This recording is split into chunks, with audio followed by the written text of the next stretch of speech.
TruthSeekah and/or its affiliates are not responsible for any strange phenomena that may occur during or after listening to this podcast, which may include the following: heightened senses of awareness, psychic abilities, UFO sightings, alien contact, time loss, out-of-body experiences, ringing in the ears, ESP, lucid dreaming, increased synchronicities, astral projection, telepathy, stronger intuition, levitation, miraculous healings, and/or remote viewing. Please be advised to listen at your own discretion.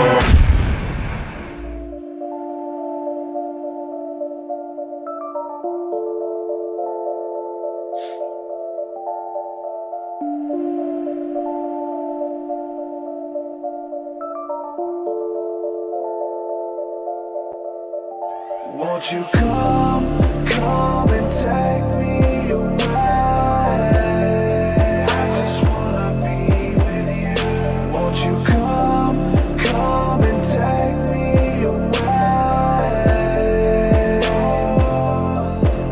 To a place to walk on troubled seas, faith to stand when I don't believe.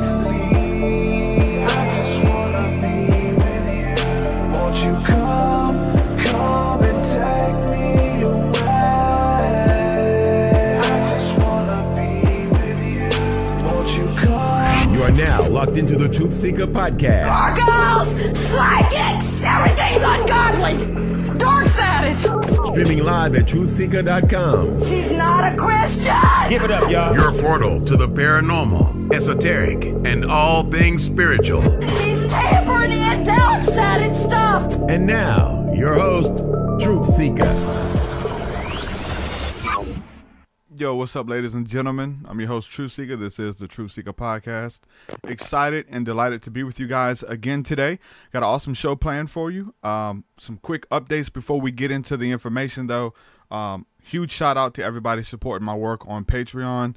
You guys literally mean the world to me. I just released my pre-order for this next album entitled Seer, and that album would not be possible without the support of everyone at Patreon. So thank you guys, each and every one of you who are supporting over there, anywhere from $1, $5 a month, whatever you're able to do, it helps. So that album wouldn't be possible without you guys. So you guys share in the manifestation of that project. Thank you so much. You guys, everybody on Patreon will be mentioned in the credits of the CD. So the whole thank yous and all that stuff, it's just going to be your names, everybody who's supporting on Patreon. And so you guys will forever be in the credits of that album. Thank you for that. So if you want to support my work, support the podcast is free to consume, but it's not free to create and distribute. So head on over to patreon.com/TruthSeekah and sign up for any level of giving. You get my entire discography. You also get all the new music that I'm working on. Like I said, I'm talking about releasing a new album.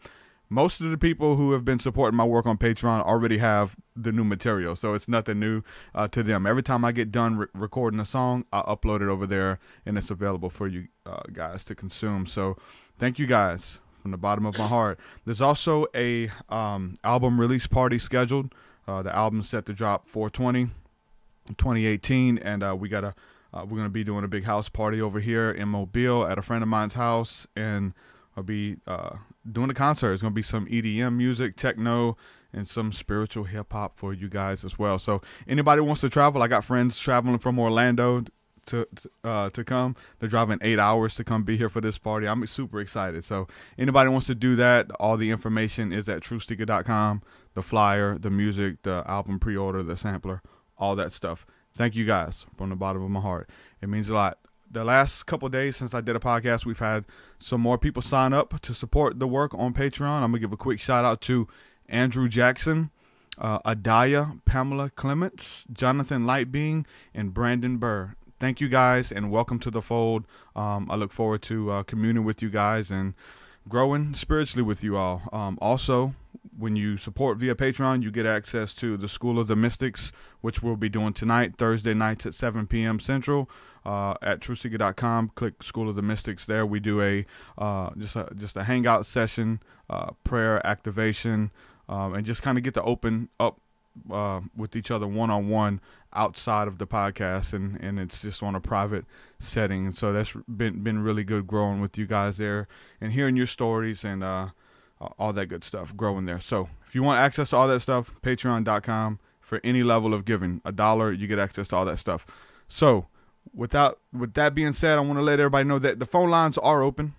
People always want to call in when I don't open the phone lines, but then when I do, then nobody calls in. So the phone lines are open. If anybody has a question, you want to join the conversation, whatever it is, make sure you do that. The number's streaming across the top of the platform and also in the descriptions as well. So without further ado, we got a good show for you guys. We're going to be talking about astral travel. We're going to be talking about spirituality with Nicolle Leanne. Did I say your name right? Nicolle Leanne, is that it? Yes. Awesome. Yes. Welcome to the show. How are you doing? I'm doing great. How are you doing today? Doing good. After I did the podcast with Jim Gerard. Yeah, Jim Gerard, he actually reached out to me, told me about you, and then I got an email from you, pretty much checking out your work. What is your affiliation with him? Did you go through some of his courses or anything? Or did he teach you any of his practices? So he actually, I guess, stumbled upon a video I released discussing what I learned about our President Trump during my first ayahuasca experience in 2016. And that would have been when I learned that information. It was while he was still running for president. So it wasn't, even though I released it after he was president, because I didn't really want to jump into it. I was kind of withholding, but then finally I felt the message wasn't for me. It was to share to others. And anyways, that's how he stumbled upon me, and he, I guess, did his divination dice code reading, and it even mentioned me by name and even had a lot of profound messages in those readings that were actually connecting to a recent plant medicine journey that I went on to in connection with the intentions that I went into that one with. However, when you do those plant medicine journeys, in this case ayahuasca, you tend to find there's a lot of synchronicity that not only leads up to the journey itself, and then you have your profound journey, which is amazing. And then following, it's just like what you kind of see coming in. And I feel like he was one of the connect the dots as part, not only for being a part of my journey and in the intentions I was seeking kind of answers to. And he kind of brought that through his divination dice code, which was really fascinating to me. And then, and so he reached out, and we've been kind of chatting for the last, I'd say, few weeks to a month, and we've been kind of doing some dice code readings. We've talked about him maybe training me how to decode it, because that's, I guess, taken him 3 years to do. But in the meantime, I've just been really impressed with the channelings that come through. And it's not like your typical, it's kind of like an oracle in a sense. It's not where it's like a yes, no, and this is your future and this is your destiny. It's really kind of, if I were to compare it to, and it's actually part of what my recent intentions were, we're kind of exploring around like the emerald tablets. It's kind of speaks in that kind of parable of like almost poetic almost. So I would say it's kind of like almost an oracle feel to it, mm-hmm. of how the information comes through. So it still gives you room for interpretation. So of course he did his video with you and had me watch it. And then I was drawn to reaching out to you because I really felt connected to how you hold yourself in not only the metaphysical community and being open to new age concepts or metaphysical or spiritual, while still, throwing some biblical passages our way. And then also kind of not coming at either stance with judgment. Yeah. Just because I feel like when you're on one side of the playing field, there tends to be judgment that you experience from the other side of the team that, in my case, I wasn't raised religious. I kind of had an open door to explore whatever I wanted. And so I got to start at a really young age. And And so, yeah, so I don't really have the backings religious wise, but I've also experienced judgment from the things that I've gotten to, I guess, tap into, because it's something that's of the unknown, the misunderstood, and people tend to fear that which they do not know or have no experience with. So, yeah, I mean, we find out that like every religious sect or denomination, I mean, because it even goes from religion to religion, but within the religion, and I guess if we're talking about religion, we can talk about the New Age as well. Like there's all kind of sects into that, and people say, I'm just spiritual, I'm not New Age, you know, like they don't want to be affiliated with that term. And then coming from the church realm, they use that as a bad word as well. Oh, that's just New Age, you're into New Age or whatever. But then like everybody wants to claim that they own this thing that their religion, that they practice with the religion, especially when it comes to spirituality, whether it's the Holy Spirit or the Kundalini or the Chi energy, and say, well, brother, you said that's the Holy Spirit. That's actually the Kundalini. It's like we're all talking about the same things, but everybody has their own terminology, and nobody owns it. They just own the terminology. But once we can move past that, we're all talking about the same thing, and I think that's beautiful. And it just shows you like the control and the dogma, even within the spiritual realms. Because whenever we were first going live, I was talking about, I wanted to name the show something about psychic abilities, and then even you were like, wait.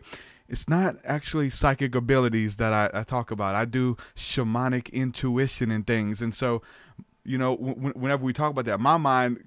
To me, it's all the same thing. So I want to talk to you a little bit about like what's different, because there's good in what I do in bringing everything under one umbrella, but then there's also like there is some misconceptions. There is some misconceptions, and some things are a little bit different. So you're getting known for your shamanic shadow healing work and service. So that. It's a little bit different than just talking about psychic abilities and predicting the future. Right. Yes. So let's talk about that a little bit. Okay, so obviously I have a big background of what led me into this service that has been actually channeled by my higher guides. But it initially started, I guess, evolving from originally Reiki, which I didn't think I was initially going to use, which Reiki is an energy healing modality of laying of the hands and aligning your chakras. So when I actually started doing this work, I didn't actually, or when I was guided, say, by the universe to be providing these services that I've accumulated over actually, a good 2/3 of my life, I didn't really think that I was going to be using these things for others, because it has been a big part of my spiritual journey. So, of course, when I had to then make it available to others, I kind of was very nervous, because it meant being authentic to myself and putting myself out there as who I am, and my spirituality and my business being one and the same thing. I couldn't no longer hide behind the mask.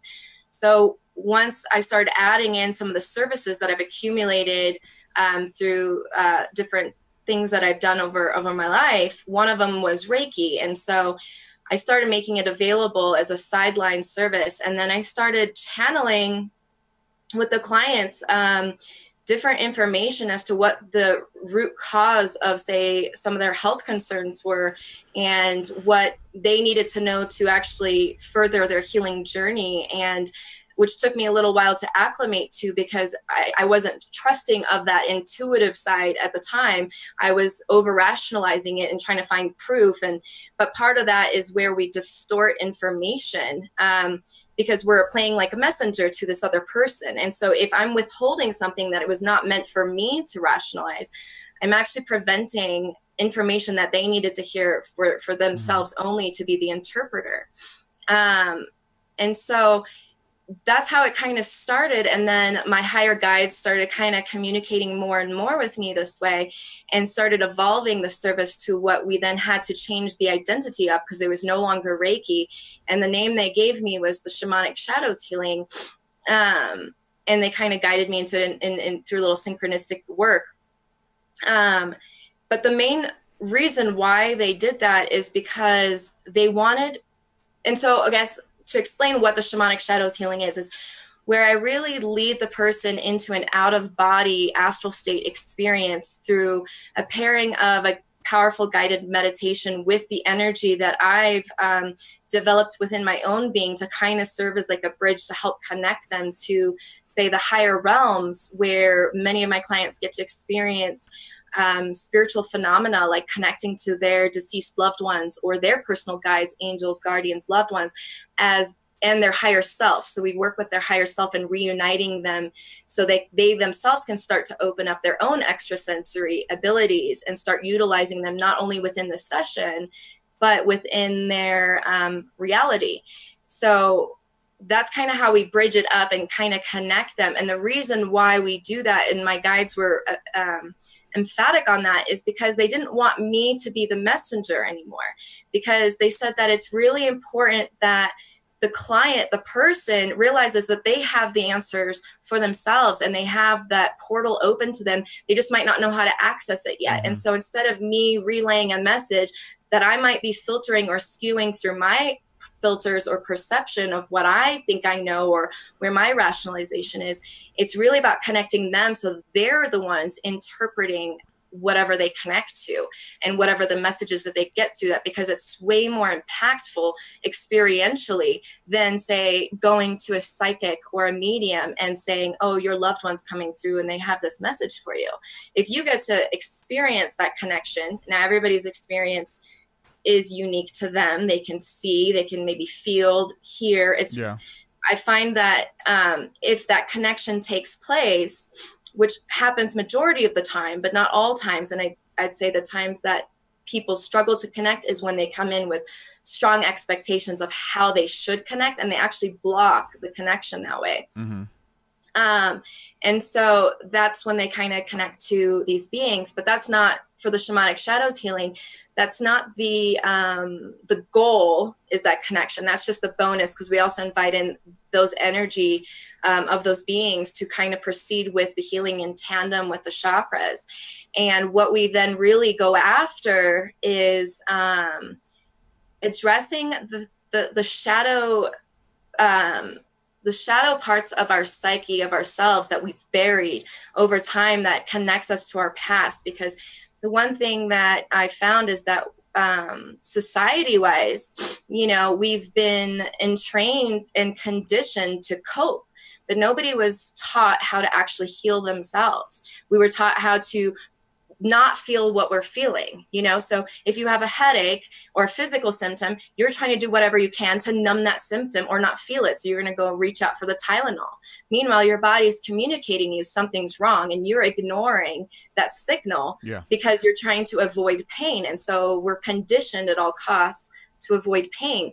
But the root in our healing is actually facing those shadows, those sources of our pain, whether it's sourced or rooted physically or rooted emotionally or mentally or on a soul level. And so the shamanic shadows healing is really a comprehensive, thorough process of walking this person and facing different aspects of themselves so they can essentially reclaim themselves and have a new relationship to themselves. Because especially if you factor then in the law of attraction, you're manifesting your reality by the vibrations you hold within you. The way you think, you create, and the way you feel empowers those creations. And so if you have a lot of negative, low vibratory emotional states of being, even if you've swept them under, the rug essentially in your being and pretend it's not there, it's still creating effects in your reality if you're unaware of it. But if you can integrate it and heal it and process it and face it, so you release the hold that has over you, you really have a more of a solid platform and foundation to move forward with, because you're not bringing all your baggage with you. Essentially, is what we're trying to do in the shamanic shadows healing. Is we're trying to help you release as much of that baggage as possible, so that you literally feel light after your session. So I would say, in a nutshell, that's kind of what we do there. There's so many different, so it's hard just to say, okay, this is what we do, because it's a little bit of everything. Because you're talking about dealing with the hurts and the wounds and things like that, versus just treating the symptoms, because you can have these hurts and wounds that can actually stem from childhood, birth trauma. There's all types of stuff. Someone took something from you when you were younger, your parents disowned you, whatever it is, and it creates this hurt there, and we start acting out of that, and it messes up our relationships with people, and but it also creates a magnification of what you're likely to attract in relationships. Exactly. Because all of our relationships, even if it's just passing acquaintance, are mirrors to us, showing us different aspects of ourselves that need addressing, or showing us different, like aspects of ourselves. So if, say, you were raised in an environment that wasn't supportive of your well-being or provided unconditional love, which is the majority of most people's upbringings, let alone adding factors if there was trauma or abuse or neglect or abandonment, we take those and we own those as part of our identity. And when we associate that as I'm not worth loving, or I don't deserve what it is that I want, or people are out to use me, or whatever those beliefs that we associate by an experience, you then create relationships in your reality, not because you deserve to be treated badly, but because you believe that that's all you're worth. And so you will have the proof of that by virtue of law of attraction. Like attracts like. But most people are unconscious of how much of them is creating what they see. And so instead of realizing that part of them has created exactly what they see, and if they don't like it, they can change it, instead they react to it and create more of a domino effect, more of the same, and, wonder why, they're not happy with their lives. Because the symptoms never go away. Like, you're going to keep having those symptoms until you deal with the why you have the symptom. root of it. Exactly. Yes. And I've been through it myself. I went through which is a Christian version of like Reiki and what they call deliverance ministry, like going through just your childhood. And did you ever think this? Did your parents ever say? It was a big list and just checklist, just filling everything out. And then I've seen it was a Christian program, but then there's so many spiritual programs that were like identical. They just changed the name. And I'm saying, like, look, we're doing the same thing. I did this in the Christian church. There were some people who were doing this, and then there's people who actually do that to kind of, cut the ties. And they call it different names: spiritual soul ties, cords of attachment, things like that. But you got to deal with the root of the problem. If not, you're going to just be dealing with the symptoms for the rest of your life. And I've been on shows. We talk about, like, I quote the Bible and stuff like that. I believe in Jesus and stuff. And I'll go on New Age shows and I'll mention Jesus or mention the Bible, and they'll just little subtle things under their breath. They'll laugh. Oh, Jesus. The Bible. And then they're laughing like they don't take it seriously. But a lot of those people are still, even through this conversation, are acting out of hurt by someone in a place of authority that maybe did something to them, or their parents tried to force Christianity down their throat, and then you take that Christian stuff and shove it. I don't want nothing to do with that. So they just start, anybody who's a Christian, anybody who mentions the Bible, they start operating out of that hurt, and they don't know it. And they could be 40, 50 years old, on up into their adult and professional lives, still operating out of hurt and out of trauma, messing up people on the way. We've all done it if we're honest, Well, the reason why I think, and what's really important to emphasize, regardless of what your beliefs are, you have to really explore what beliefs you adopted that did not belong to you. Meaning, you're conditioned as a child. Your parents tell you what's right, what's wrong, what's good, what's bad. Your religion, if you're indoctrinated in a specific religion, you have a priest or a pastor or whoever the authority is that is preaching the Bible, but they're interpreting it again through their lens and their interpretation of what they say it means. And that's where people get into trouble, because they're not owning their truth and being the sole interpreter of what that means for them. And so they're essentially, again, propagating the problem, and it's basically interpreting someone else's interpretation. That's where people get into trouble. And that's exactly why, my guides specifically for this service, basically steered me, at first let me go that route because it was kind of still opening up that portal and that channel.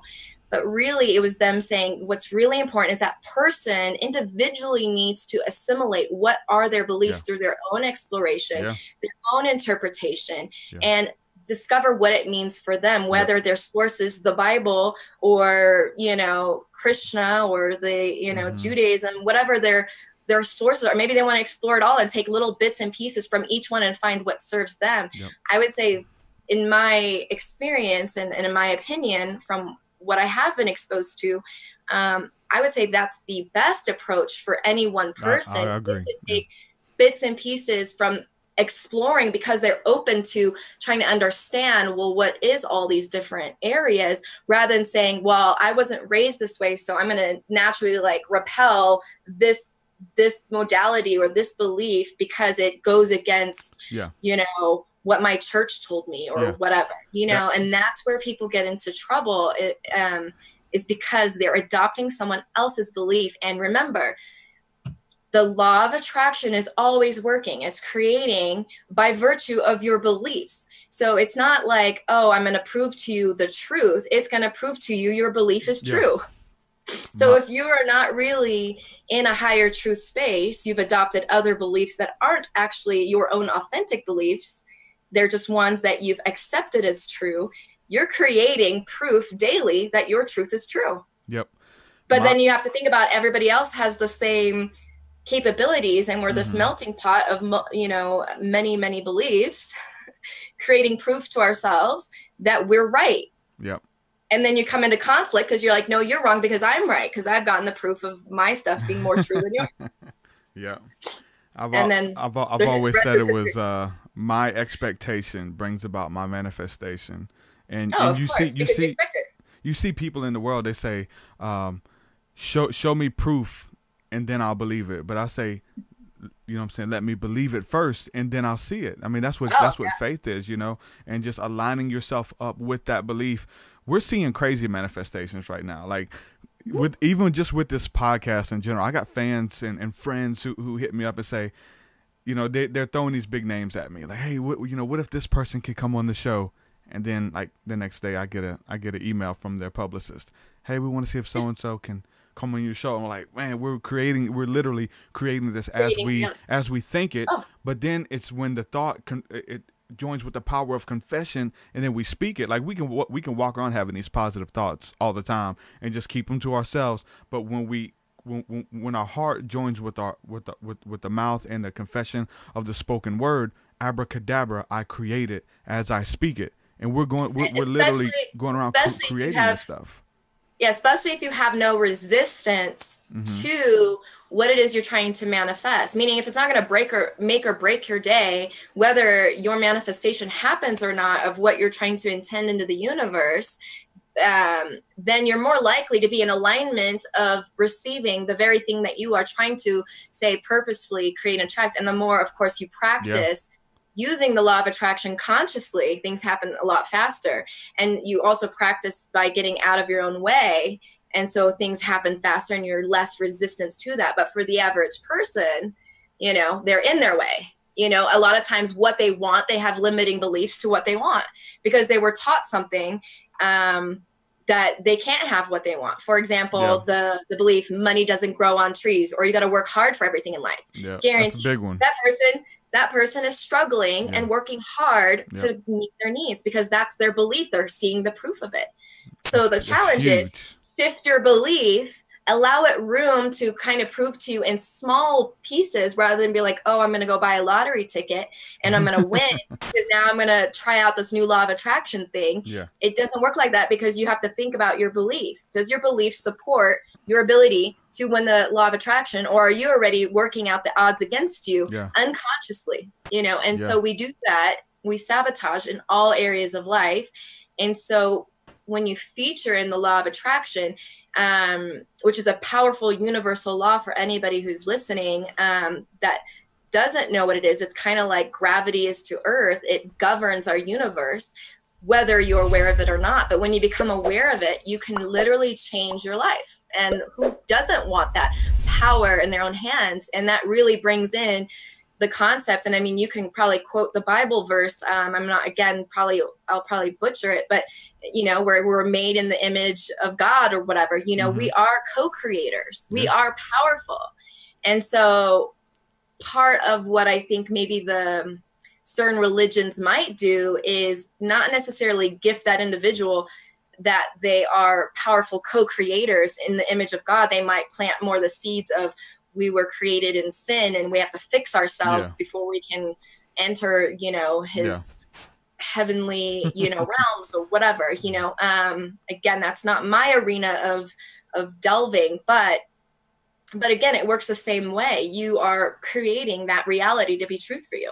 Just like if you believe in the devil and evil, it exists because enough of the collective believes in evil, believes in the devil. But I would say the higher truth to that isn't necessarily so, but there's enough of a manifested energy behind a collective belief that creates those denser entities that can actually be demonic in nature and can, and that's when you experience things like, exorcisms and, paranormal activity and hauntings and what have you. And it's a fear consciousness, but it is a consciousness that we all, I think, have experienced is fear in general. Fear is a very powerful manifesting energy. It's just dense. And so what you create from that is never good. You mentioned a while ago, you're talking about the service that you provide, and you mentioned the word channeling, that you channel. Talk a little bit more about that, because coming from like a religious background, that's a scary word for a lot of people. They think like immediately their mind goes that, okay, you let a spirit inhabit your body and speak through you. That's what they talk about.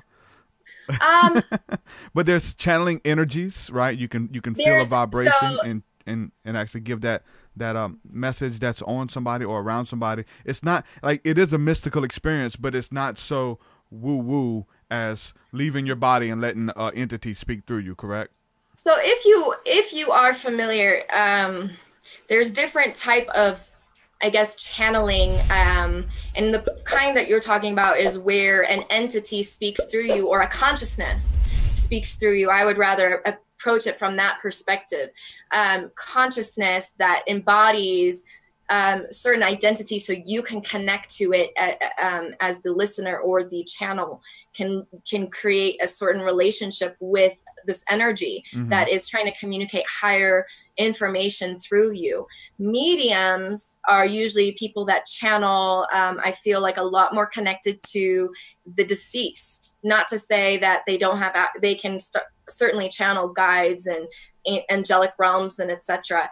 And so, but again, I would consider channeling, if we're talking loosely, we all have the ability to channel to some extent. If we open those portals, it's really just opening up your intuitive faculties where information can process to you and through you. And that can come in the forms of, clairvoyance. Your dreams can be a communicating tool for you. They can be prophetic. They can let you know what's going on in your world if you were to be in tune with receiving visually, or clairvoyance, which means you might receive visual stimuli that kind of imprints a message, or not necessarily a message, but imprints something that needs to be interpreted, kind of, I guess, like a message, either to that individual or whatever it is that's coming through, or maybe it's for you yourself.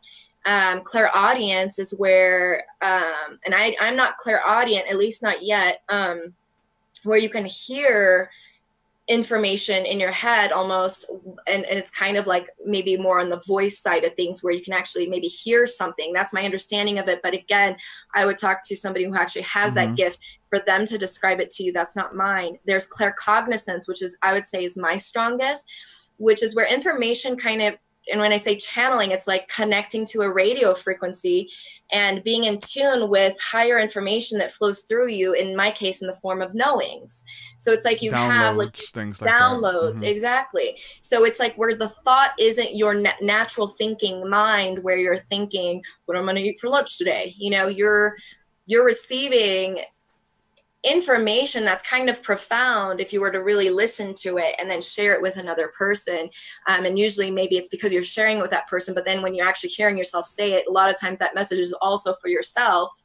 And in my case, I find that to be a lot of the times with my clients is they're usually a big time a mirror to me. But in any case, channeling can be also in the form of being an empath, a feeler, where you feel energy and you can almost assimilate the energies in the room or what that person is going through because you're feeling their stuff in your body. And I would say that's another one of Have you ever experienced that, like sickness or headaches or back pains? And I'd have to take my hands off the person to see, is this mine or is this theirs? Exactly, right. I talk about that in the Christian church, like being in churches, and it was a safe haven growing up because like the pastor would trust me to go on stage and ask anybody if they were feeling that.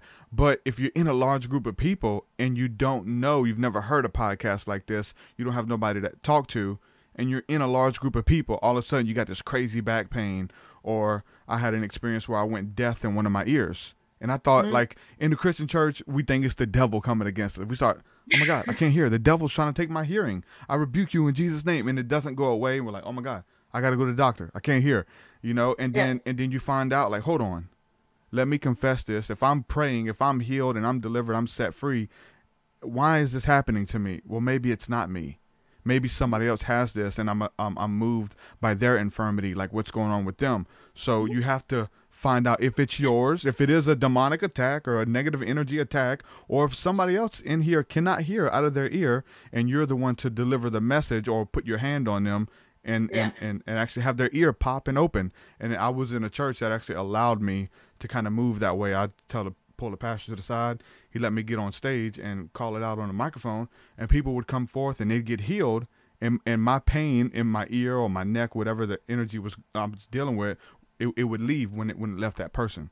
It's awesome, but it's like the safe haven. And I think podcasts like this are important because people, like, that stuff's driving people crazy. They're like going to Walmart and like just energies, and they're just like, oh my God, I got to keep to myself, get in here, get what I need, and get out. And then that's probably why a lot of people have a lot of social anxiety because definitely.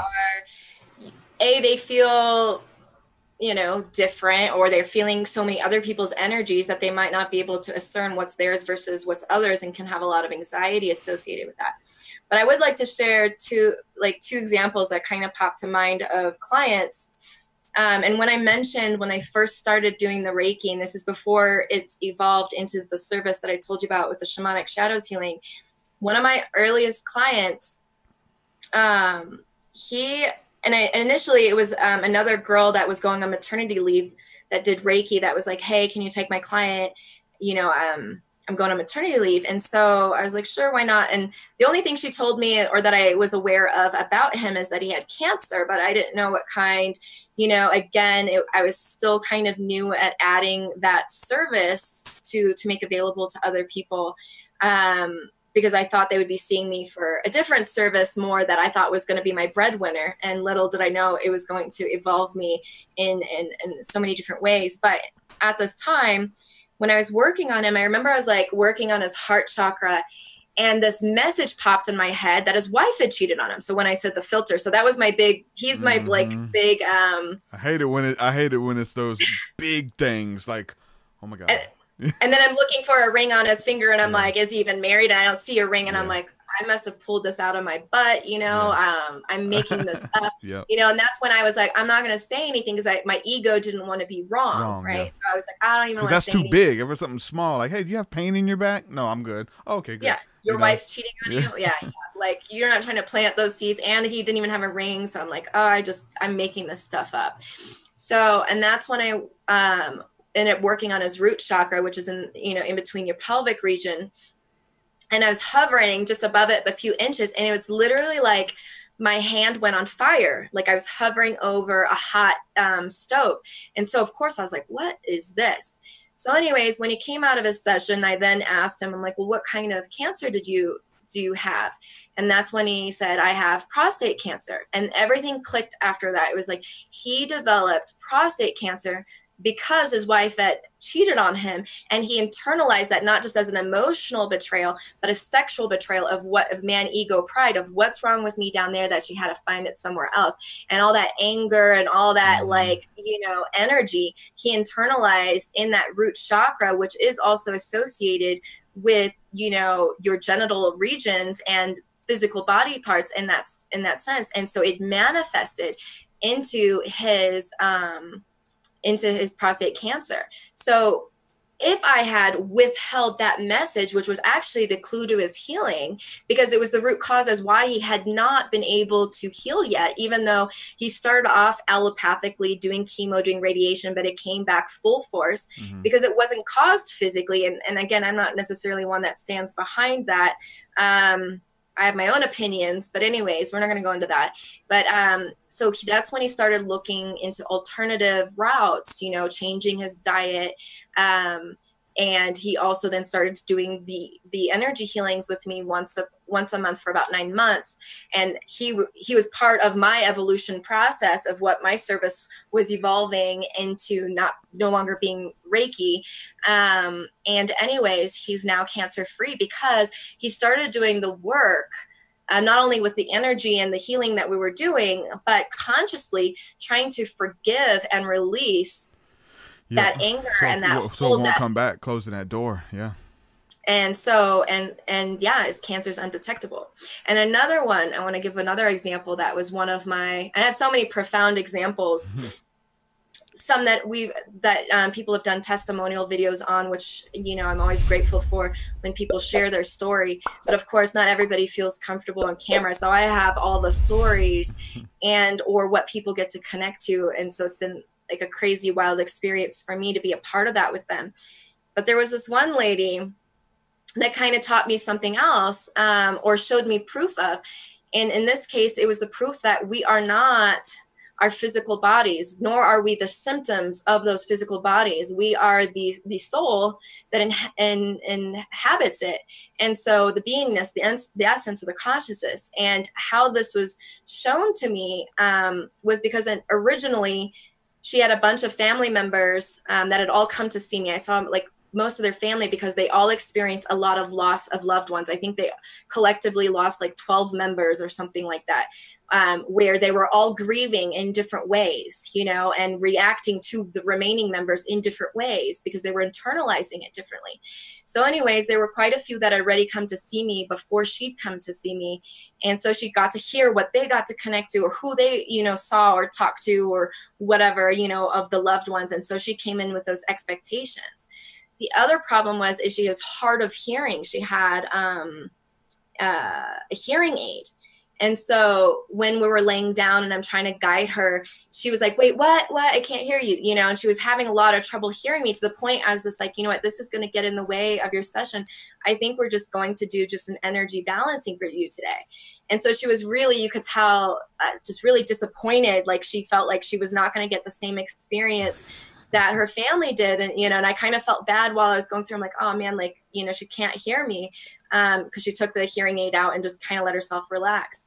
And, or she might've turned it down, or just, I think she might've just turned it down. I don't think she took it out, and just kind of let herself go. And when I knew she was in a trance-like state where she let go of that control and trying to force this experience, I then started talking to her and started leading her into it. And she heard every word and crying and sobbing at different parts that she was connecting to. And it was because, she wasn't the limited hearing. She was the soul that was in another state, that was processing the work that she was doing, that was still connected to physical self, of course.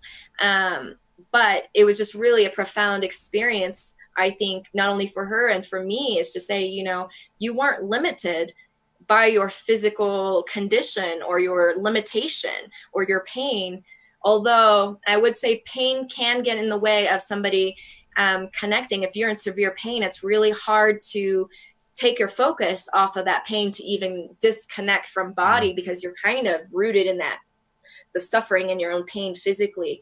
And so I'd say that sometimes people would struggle with if they're coming in with pain and didn't take their pain medication, and they're feeling everything more intensely so, and then you're trying to get them to relax so they can, you know, go into this astral state, kind of like when you're dreaming, you know. But anyways, I wanted to share those two examples. No, it's awesome. It's awesome because like the same exact stories that I have, and you have very similar ones.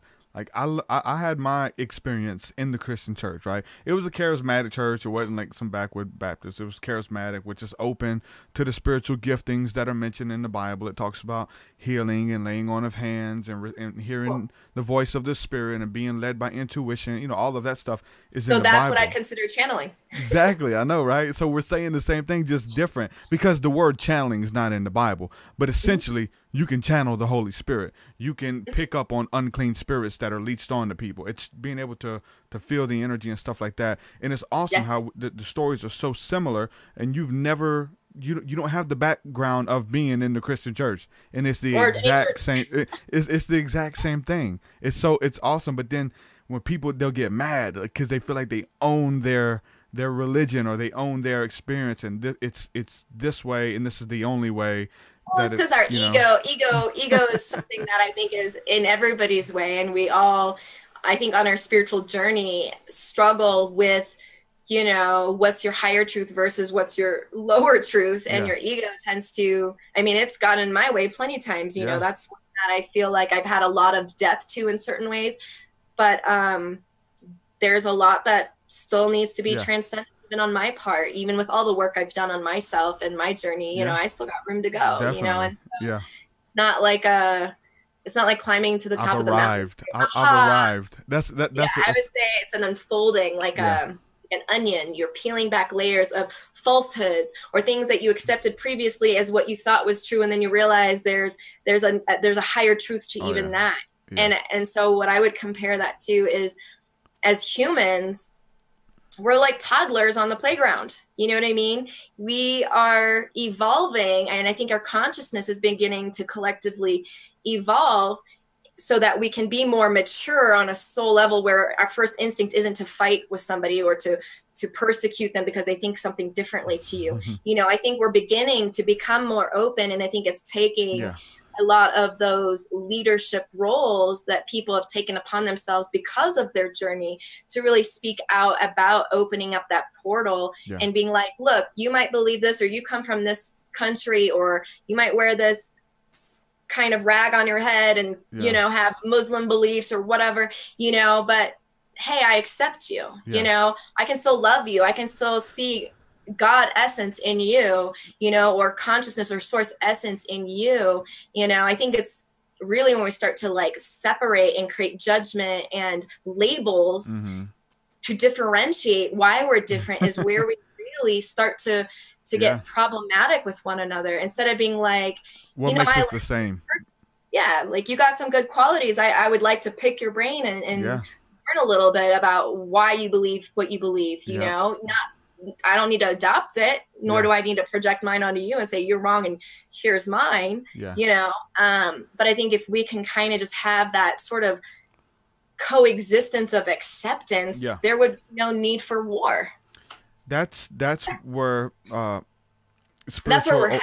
Yeah, I mean that's where spiritual awakening starts for like a lot of people who come out of a dogma and come out of religion or the New Age or a cult or whatever the case is.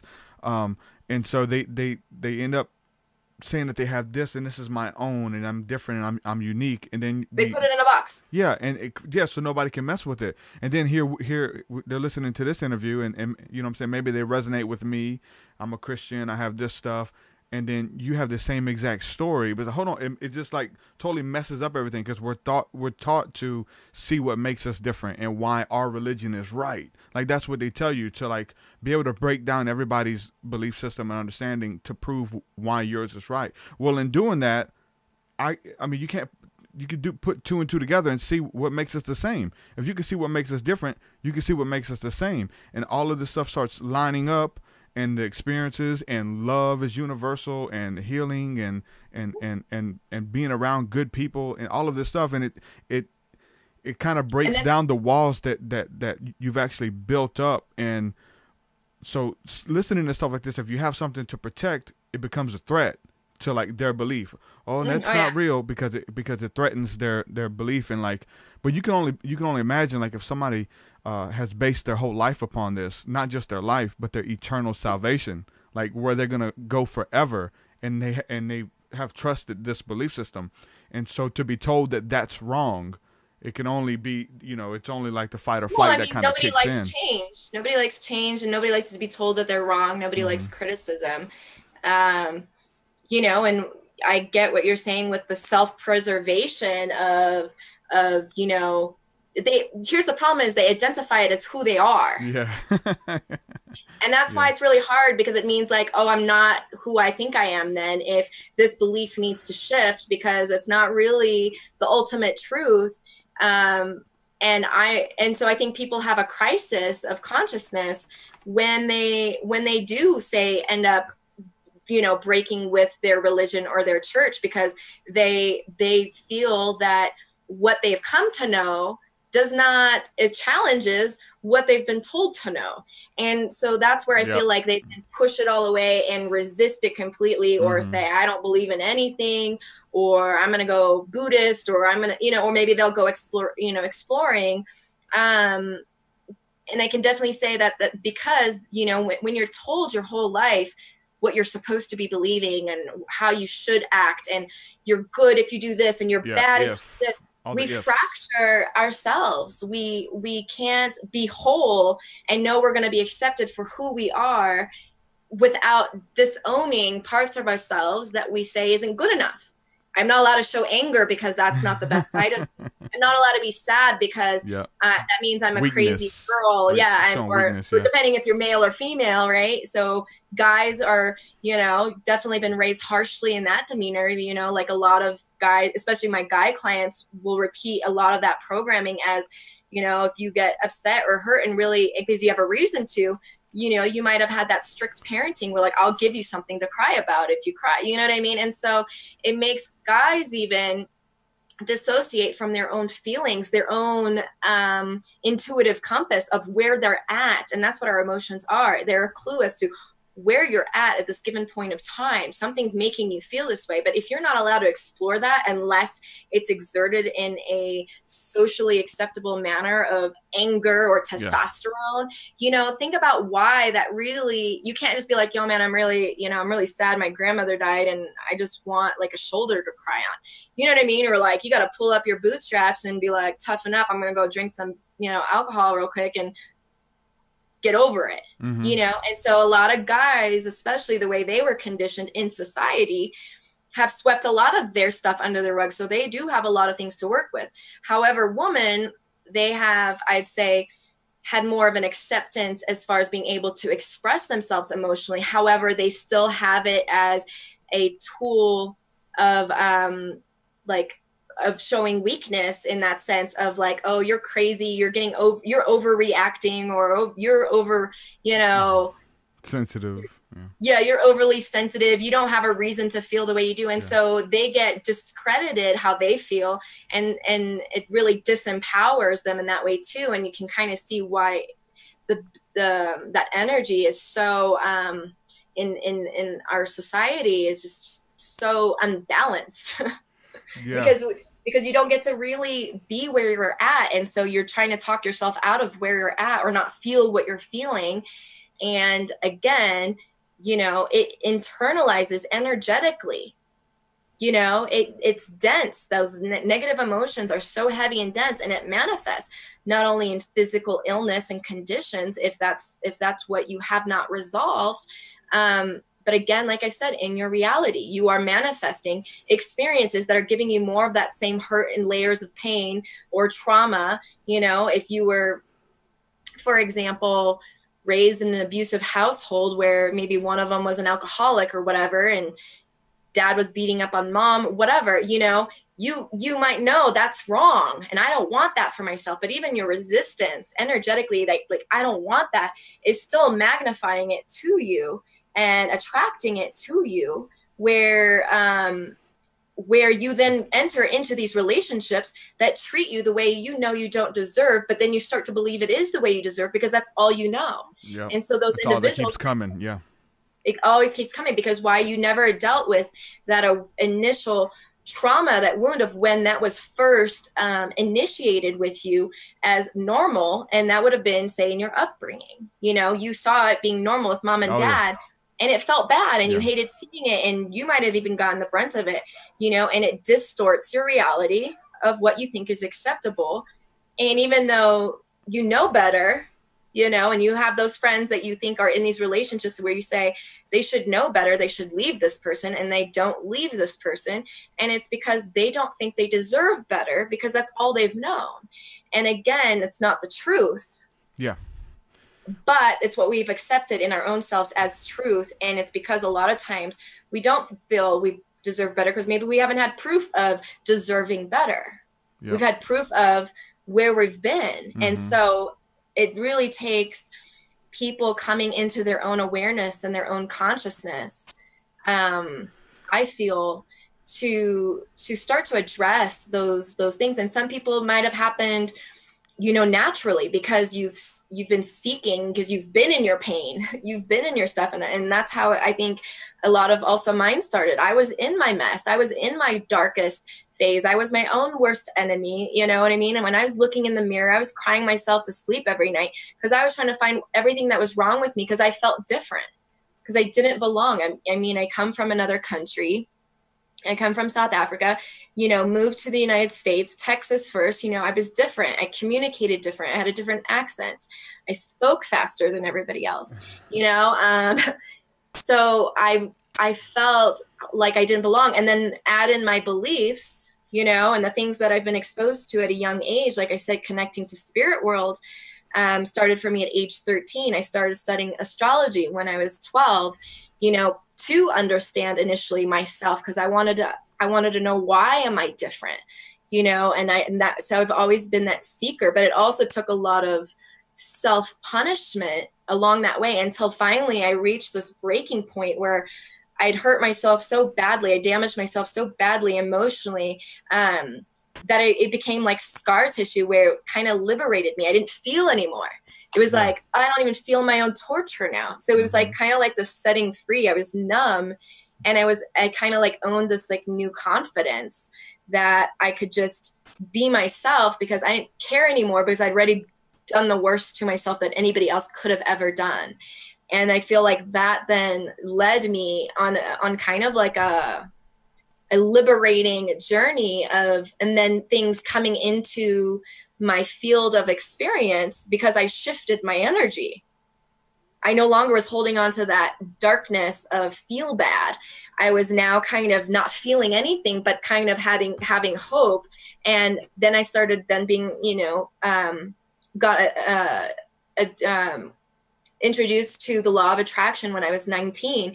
And then that completely blew my reality wide open as what was possible and what I could try and what I could manifest. And of course, at that stage was still playing with the ego because a lot of my bruising was ego related. And so I'm still trying to prove my worth to myself in that ego. So I was manifesting from that place, which came easily to me. But then I was still having this private spiritual journey this whole time, you know, not that I thought I was going to use it doing the work that I do now for others. That's not what I foresaw for myself. But it's really interesting that I feel like the universe was divinely guiding me in this direction the whole time, but I was unaware of it because I was focusing on ego pursuits of what can I have if I attract this, or maybe I'll feel better if I have this. Until I reached the point where none of those things made me happy, you know, and then I had to like sit with myself and like, okay, well, what's going to make me happy? Like, you know, and that's kind of when I surrendered to the universe. I'm like, I need a sign, like, you know, I've attracted money in large sums easily, you know, I've, you know, put my husband on the vision board and he's now my husband, you know, like, and he's exactly, you know, the spitting image of the guy on the poster board with all the characteristics, you know.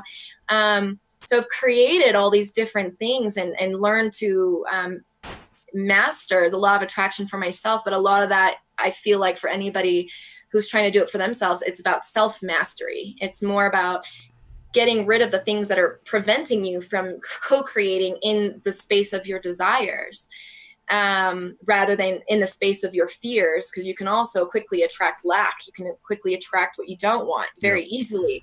And I've seen those examples too. But yeah, I think that, I don't know, I think the journey has just been amazing, and I'm still seeing what's unfolding. And like I said, the synchronicities that follow when you're in tune, it shows up, and I think that you just have to be open to the universe or God or whatever you're thinking is proving it to you that it's real, is going to show up for you, but you got to start that belief small. You have to even prove that the law of attraction works to you, it works for you. So start small. Don't go for those big ticket items that I'm going to manifest a celebrity wanting to come on my show when I just started my show. You know what I mean? Probably not going to believe that's going to happen right off the bat. You had to trust me. I've actually emailed some of these people when I first started, like years ago. You know what I'm saying? And now they're coming to me. So yeah, you know what I'm saying? So because you shifted your ability to manifest and believing in your ability to grow. There's practical steps in it. It's not just magic. Oh my God, I thought about it. It happened. Like everything's practical. Unless you believe in magic. Yeah. I mean, unless you believe in magic will prove itself to you.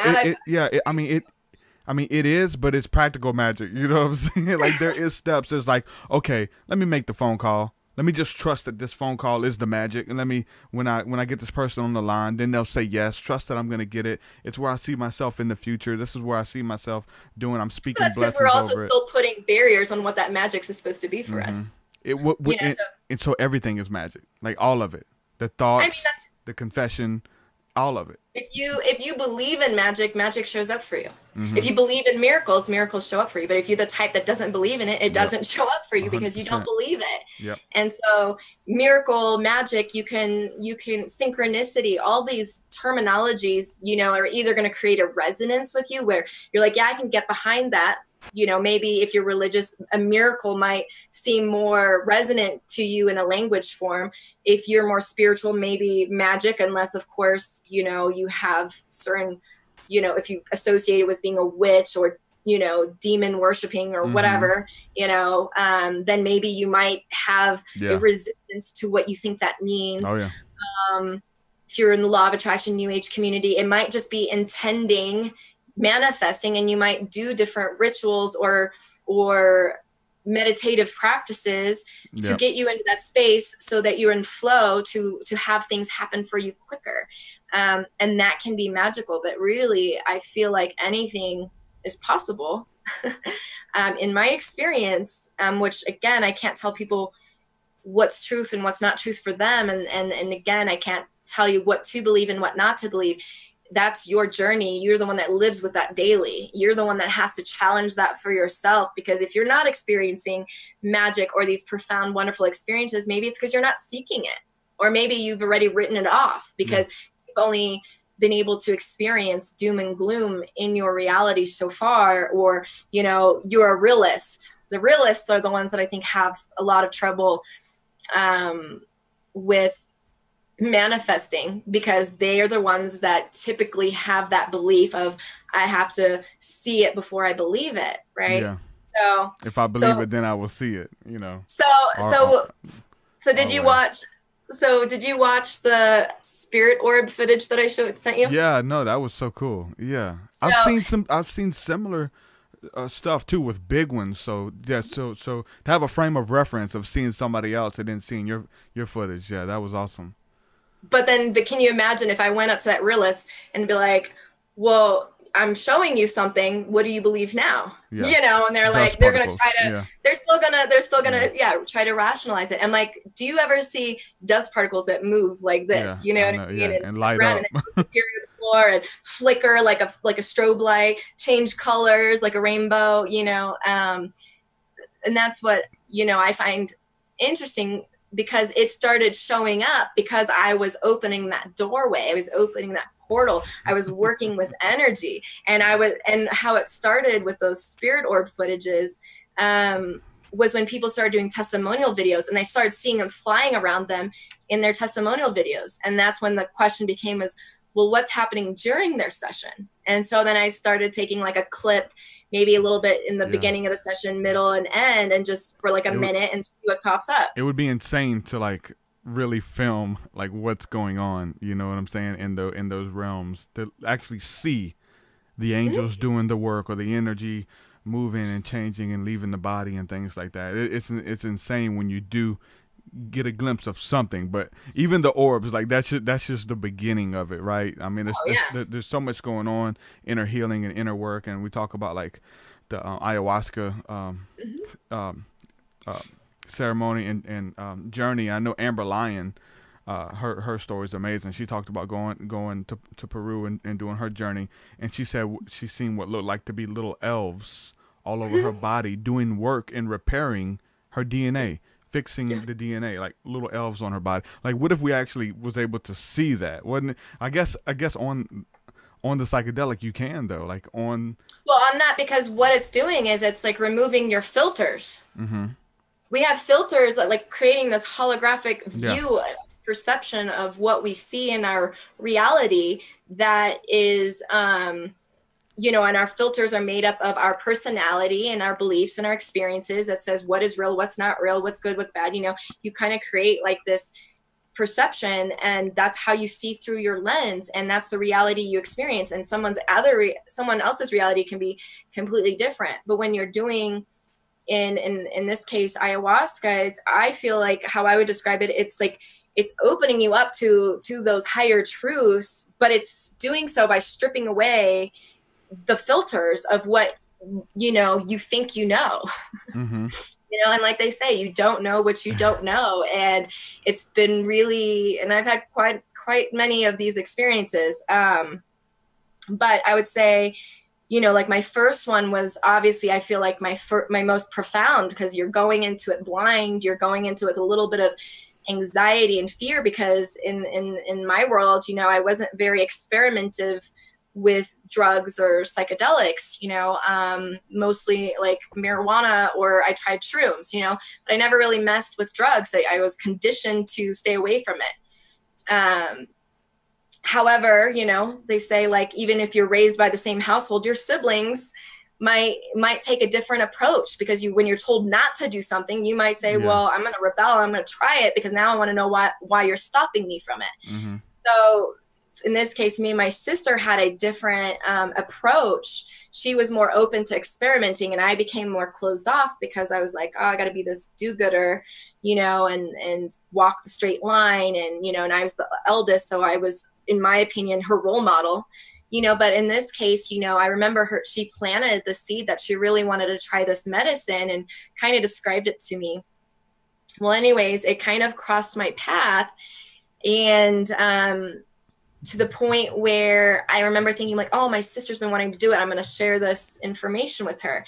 And then I decided, after doing a little bit of research, I'm like, fuck it, I'm going to do it too. You know, and part of me was like, I'm going to protect my little sister, you know, and care for her, you know.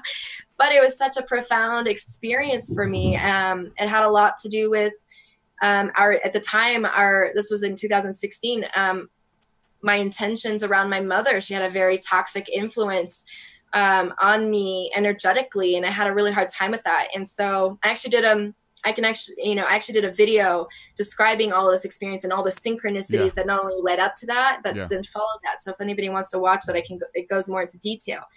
But like the things I got to experience, it was really profound. I got to learn that, and then some with my mom. It connected even to Mother Earth and our relationship to Gaia and Mother Earth. I remember healing codes being downloaded into my hands, you know, and I'm just like, oh my gosh, that's so cool. But then there were parts that weren't that fun, when you're throwing up, you know, and you're releasing what's not serving you. In which my case, the first one, it chose for me to release like disease and illness. And that's mostly because my intention was around my mother, who has Lyme's disease. And energetically, and the bigger clue was I had poor boundaries with my mom. She was energetically leaching those toxic energies into me because I had poor boundaries. And so every time I was around her, I felt depleted. I felt like the life was sucked out of me. And come to find out, it was because I had poor boundaries of what's her energy versus what was mine. But in that same experience, Trump even showed up in it, which like I said, I did a video about. And I think the reason even that information came to me, and it kind of popped up in like 2 other people's experience in that group, different information about Trump. And it was really profound because, one, I'm not political, I didn't have an opinion. I wasn't even following the president, elections, because I'm not even American. I can't vote. My opinion doesn't matter, So it's like, try like fighting a battle, about who you're supporting when you can't even officially support this person anyways, or who you're for and against. That's why you get the vision, because you don't have a stake in the matter. You don't have a preconceived notion. Yeah. Yeah, I was just like, whatever. This is on the drama in the world right now. And like, this is not my world. I'm gonna focus on my world. Let me fix up my shit. It's like harder for me to receive for people that I know. Like if I if I know what you're going through, and people are like, hey, would you pull a card for me? Can you see if you can get a word for me? It's like, I can, but it's harder because I already know. So I have to fight like what I already know. I can use wisdom and I can pray and I can speak a blessing, but to really tap in and pull something, it's easier for something if I have no attachments. Yeah, exactly. They say you can't heal your inner circle. I've tried. Yeah. and there's like kind of an expectation, like even someone like my sister, like, oh, can you put me back together? But then she lives this like, party lifestyle, having fun and doing her crazy stuff. And then the funny thing is though, Jesus went through the same thing. Like the people who knew him, they couldn't receive from him. Like they're like, man, this is a carpenter. We know this dude. We went to school with this guy. And you're saying he's the son of God. He's healing everybody. Get out of here with that. And he couldn't do miracles. He couldn't heal nobody. But when he would go out of town, that person had a bias against you receiving from them too, and you also have that relationship with them, and it's frustrating. And for me in particular, because a lot of the mommy stuff on my end was like, Mom, I just need to get you in here and fix you up so we can have a good relationship, And of course, she was like resistant to it because you're my daughter, and so we had. So she's never done a session with a shamanic healing, even though a lot of the work that I've done and involved in has been somewhat inspired by what I want to do to help her. But again, like they say, right? That's awesome. You can't heal your inner circle, and it's frustrating because you want to. That's awesome that you're actually motivated from that, and then so therefore you're healing other people's relationships. And I think in the midst of that, the universe or God's going to send it back to you in one form or the other. Like if you're like almost like when you're healing someone else's mother, you're extending the work to your mother as well. I've always felt that. Yeah. And also it's really important for people to understand, like I might be in the role of like what you've deemed, like healer. I play that role, but at the same time, it's like a relationship with the client and this higher space. It's kind of like we're working together. I'm kind of serving more so as a bridge to connect you so you can, and a guide. So I'm more serving as a guide while kind of holding space with allowing energy to flow through me. While you essentially are the one doing the work on yourself. You're just being guided to address those points, but how you internalize it, how you work around it or with it, and what you take with you or what you leave without, is going to be your journey. And that's why everybody's experience, therefore, is unique to them, it's because everybody comes in with their own stuff, and, everybody kind of experiences it in their own way, therefore, and some people have done more work on themselves than others, so some people's experiences are more intense. Yeah. The other thing, so the shamanic shadows healing is, I would say, the foundation of where I usually start clients. But then there's still like the shamanic journey, which was what anything is possible after that, when it comes to like potentials, I'm still seeing what's possible through virtue of what they connect to, whether it's multi-dimensional experiences of traveling to other dimensions, connecting with other beings, channeling their future self, doing ancestral healing, and working on the energies of what you've inherited from your own ancestors, because at the end of the day, we're also connected and have once been our own ancestors. So essentially, when you're sending healing to your own ancestry, it trickles downhill, and that's how it embodies in you, and that shifts that it takes place in you. You can do things like past life healings. I mean, really, like anything's possible. One of the testimonials that's on my website, he actually wrote out the testimonial detail by detail. And this is where he was able to connect to an ascended master, Lao Tzu, who instructed us to refer to him as master. And basically he was able to channel, and a lot of my clients too, actually, I should mention, have channeled information about myself, or channeled when I was pregnant, my child. I had like about 4 clients who had my baby come through and had her giving messages through them to me. And they knew the difference, you know, so it was really profound in that sense too. But yeah, this particular client, he got to channel Lao Tzu and went on this journey and got to download this profound enlightened wisdom that he also channeled. He was one of his we were both actually apparently students in this lifetime of Lao Tzu.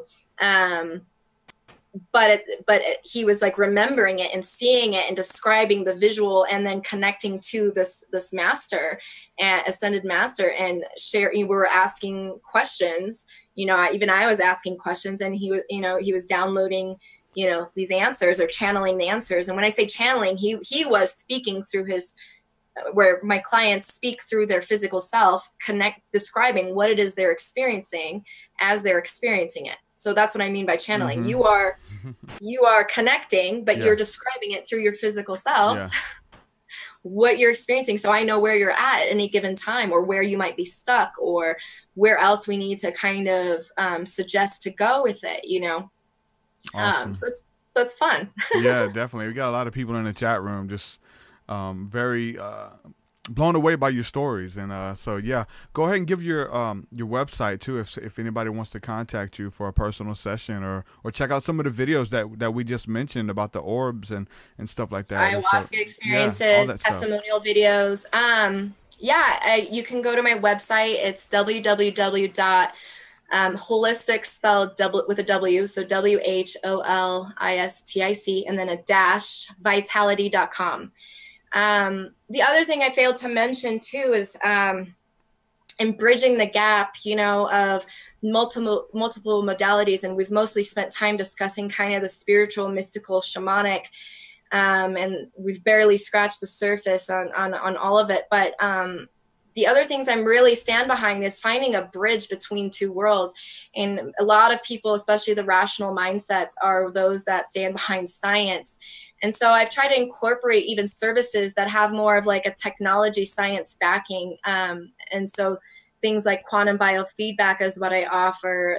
I have a photon sound beam machine, which is based on Tesla's technology, a PEMF mat, which is pulsed electromagnetic frequency mat. I just invested in a crystal light machine, you know, which is kind of more still working with chakras, but it is still, you know, a piece of, you know, mechanical technology, you know. So there is definitely a relationship if you can see the commonalities between the two. However, I would say that I feel science is still behind the spiritual of what is, you know, and it's science trying to prove what already has been and is, and it's just behind in being able to do that. But if you have subscribed to science being the only answer, well, then you might be kind of behind a little bit too as to what actual higher truths might be, because you're trying to have something prove it to you, rather than having the intuitive connection to even want to prove that might be. I like it when they line up, though. I like it when the science and spirituality just like you like when religion and spirituality and all these different areas that people seem to find. It kind of proves it. You have somebody else speaking what you believe, and I think that it adds more credit to what you believe. If you got all these other people and all these other religions and science are backing up what you believe, I'm just over here like, told you, you know what I'm saying? Like everybody's talking about the same thing, you know? Yeah. I love it. So we do have a caller here. I'm gonna jump to this call. We got someone calling from Northwest Ohio. Caller, who we speaking with? Northwest Ohio. Hello. Hello. Hello, Derek. Hello, Nicolle. I have a question about astral travel. Okay. I have tried many times. When I was a child, I was exposed to this probably from the time I was 10. Okay. And what happens is, and you may have answered it with your explanation of fear consciousness. Yes. Every time I'm able to just get out, but as soon as I look down at myself, I am immediately jumping. I'm passing back down.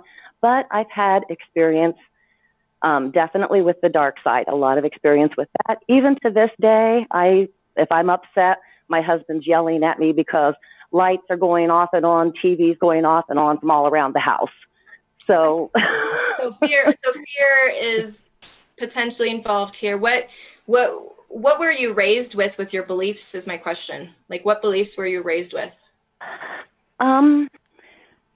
For a while, when I was a very young child, for a few months, I did go to a Baptist church, but generally, spiritualist. Okay, and your parents were open to that as well? Yes.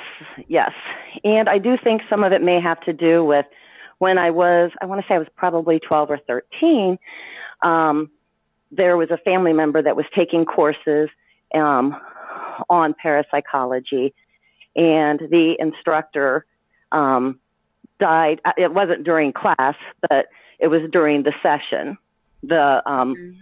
Like not in class, but when they were taking classes. So and people were speculating that it was due to losing contact with their cord. So I know that's probably the fear part of it. Some of my fear too. Yes. Okay. Because you adopted it from someone else, even though that wasn't initially your first experience, and so fear that it could happen to you. Correct. But part of you is still a seeker, and you're curious and you've had some profound experiences with it. So it seems like you're like dabbling on two sides of the field there, correct? You're kind of like correct. Balancing on I don't dabble with the dark side. I said, grew up with a lot of that. Yes, okay. But you have fear of the dark side, so there's a resistance there. So you may have had some questionable experiences that might propagate some more of that fear because it's the unknown. And so again, you might have had, from what it sounds like,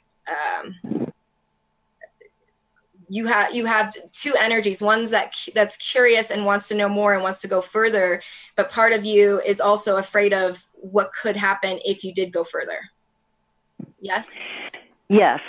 But there's like a part of me that's compelled that I know I'm supposed to be doing this, that there's something that I need to see. Okay, and that's what's driving me. Well, I also meant to mention is that I have come to find, and you said you're located where? Northwest Ohio. Ohio.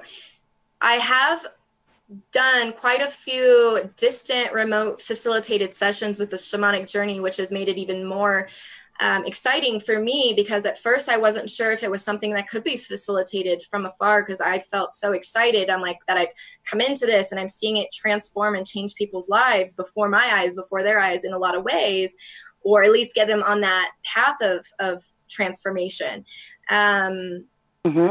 And so it started off actually doing it with a friend, and I'm like, well, let's try it. Let's see it. And she was able to connect and get the same quality of experience from afar as in person. And so I've done and facilitated quite a few of these from afar, as long as there's mutual availability. So if that's something that interests you, we could definitely talk some more, or you can reach out to me on my website. I have already.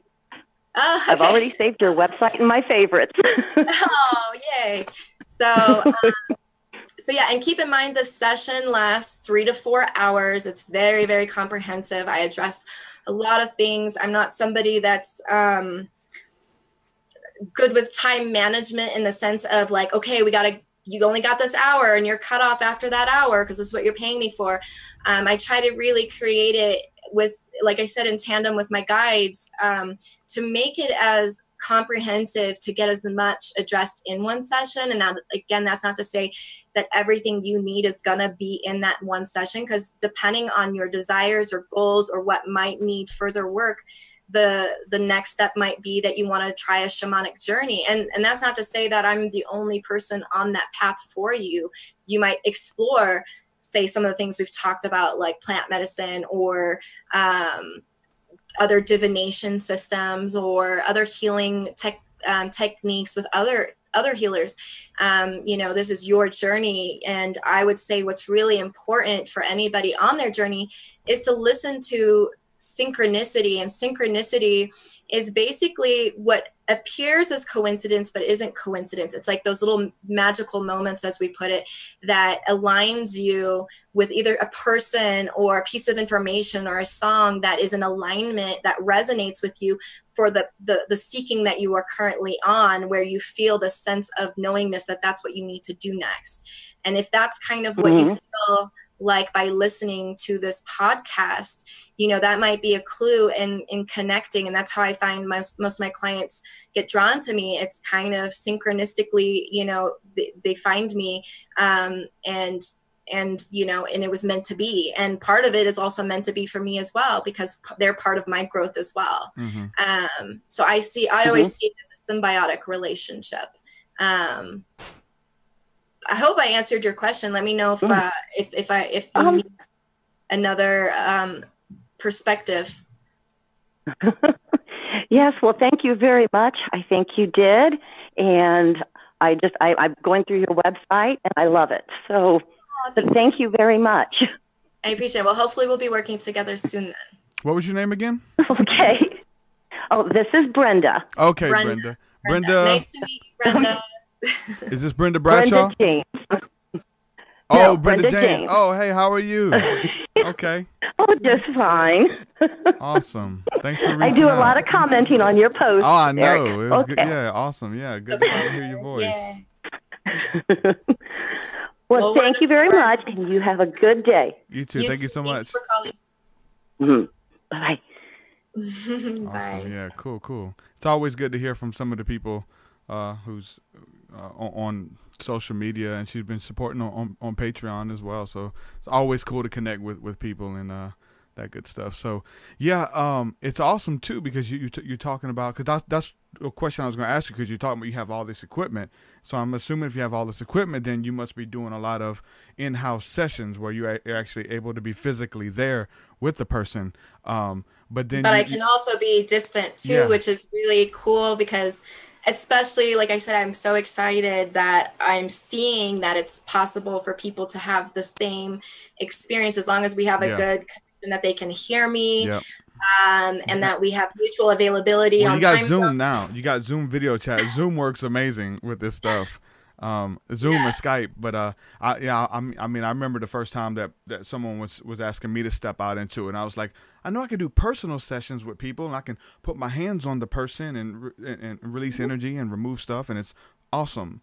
It's like, well, you could do. So if you want like a sciencey perspective, I guess. Again, I'm not a scientist, but when you think about the concept that everything is energy, even down to the minuscule atom, we're 99.99% empty space is what the science deems it. That's 99.99% consciousness of energy that is connected by those outer shell electrons that are communicating information by its neighboring, atoms that makes up, majority-wise, we're empty space. Yeah.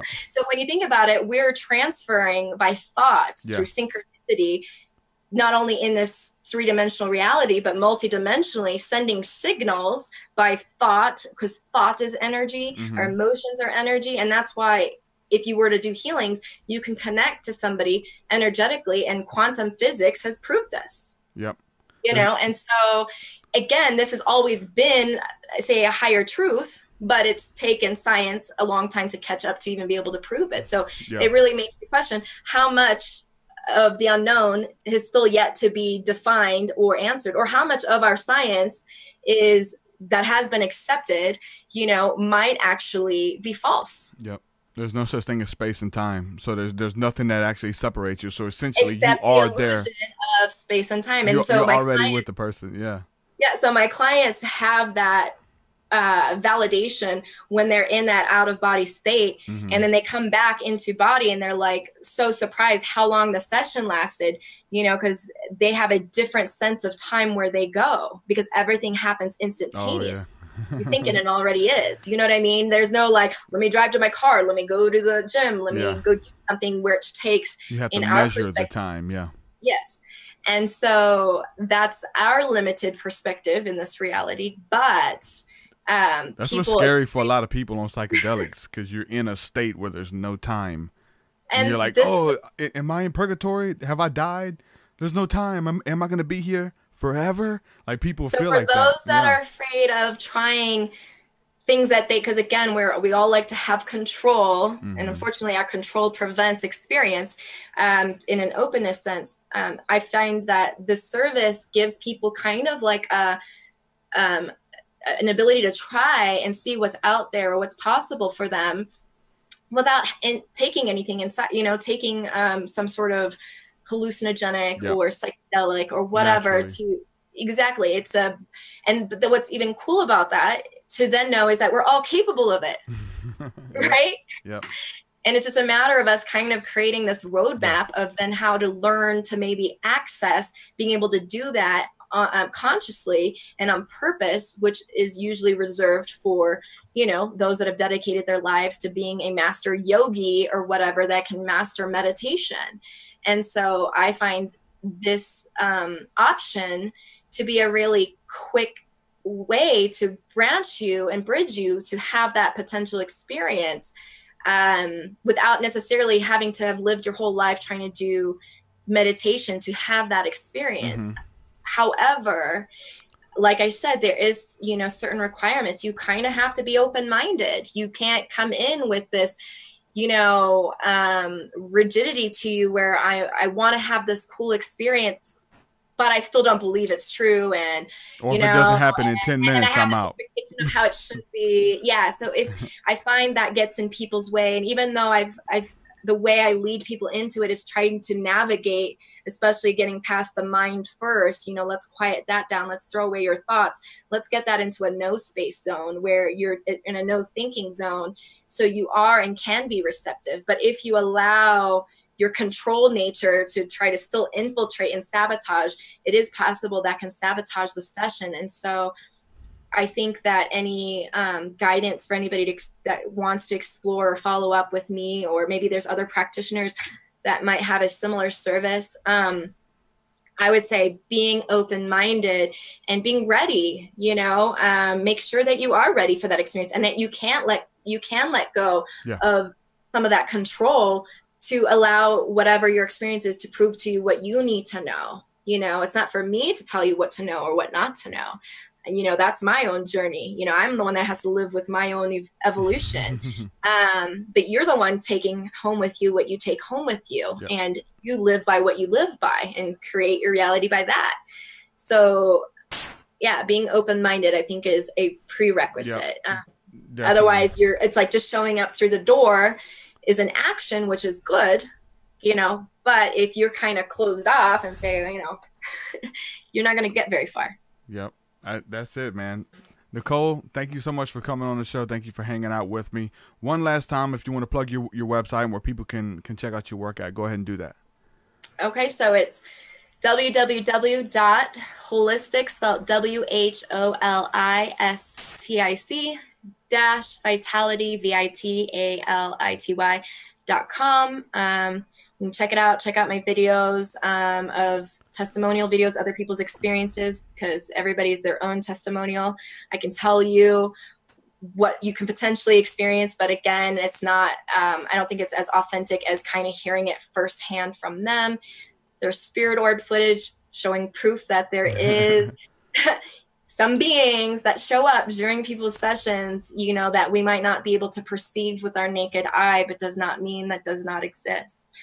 Also, on a side note, Derek, I think I mentioned in the email, which I think would be cool if it's something you're interested in, maybe we do a follow-up where you actually explore a session and then we talk about what you got to connect to. Heck yeah, we'll do that. Definitely. I love it, man. I love it. I need it. And I'm like you. I enjoy going in those states, whether I'm alone or with someone else, or I'm doing work on somebody, because I'm getting healed at the same time. It's this beautiful connection that goes both ways. I love it. So we definitely can do that. Yeah. Yeah. Any last questions before we go? Or? That's it for now. Thank you for coming on. We'll do it again soon, and we'll be let's try to schedule that soon too. Yeah, we will email. All right, my friend. You have a good one. Thank you so much for hanging out. All right, bye. All right, peace, peace. Nicolle, Leanne, ladies and gentlemen. Awesome person. Beautiful soul. Everybody in the chat room. Lil T says, I listen here and remember so much. Christy Folks, this person is so blessed. This woman is so blessed. Wow. Awesome. See, and the whole thing, I try to like pick up where like different people come from. And it's like, what I can do, greater things you shall do as well. So it's not like come to me to get this, come to me to get that. Obviously, you're gonna come to that person. You're gonna have interactions, but they're gonna teach you how to maintain on your own. They're gonna teach you how to apply the same principles that we're sharing and that we're talking about to your own life. So you don't have to keep coming to someone looking for answers or keep coming to someone looking for prayer. Although it's good and it works, but you won't be reliant upon somebody else's spiritual journey. It's going to be all about your journey and different tools that you can apply to yourself. That's why it's hard for me when I do personal one-on-one sessions with people. It's hard to me to have like repeat clients, because I try to like, take care of it all in one session if possible. I've never had like weekly clients or whatever. So it's really cool to hear how you're able to kind of heal the healers, right? Teach people, not just come for like a quick fix, but to show you something that you can apply on your own. Obviously, like a lot of people need help going into those realms, guided meditation, having unclean spirits or entities or like family heritage stuff you need to get off of you. But once that's off of you, like the same experience you went through, you could do it yourself.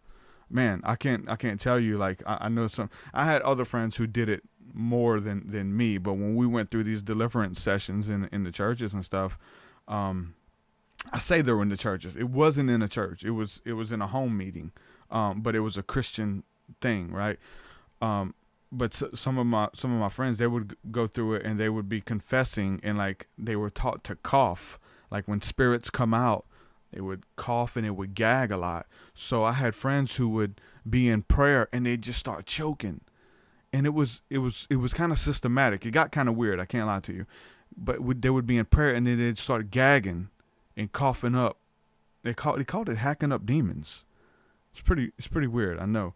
But if it worked for them, right? If they got deliverance and it made them feel better, then I'm all for it. Hack it up. Cough it away. You know what I'm saying? It definitely is dealing with breath and with the spirits. And I've had some experiences where the breath is involved, but I mean, it was really weird when they would just be hacking, coughing and choking. I'm like, you all right, bro? Yeah, I'm just hacking up demons. And it was like, oh, okay, that's it. Okay, that's fine. You're cool. You know what to do. And they would do it all the time. Very interesting.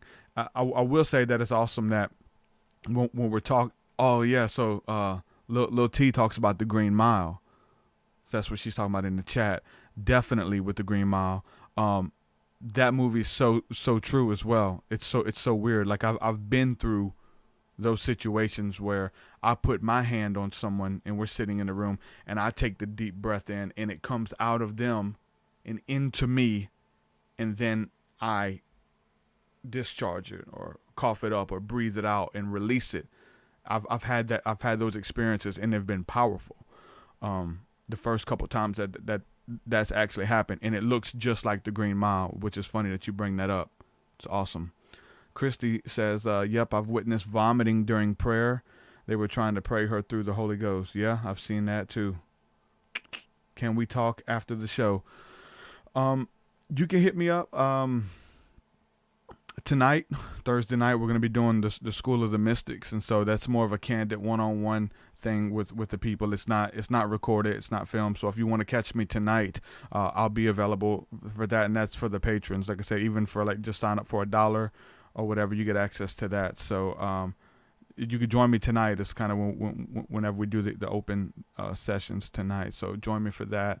I will say that it's pretty cool as well that when you're going through the spiritual awakening, the synchronicities come and they kind of confirm everything.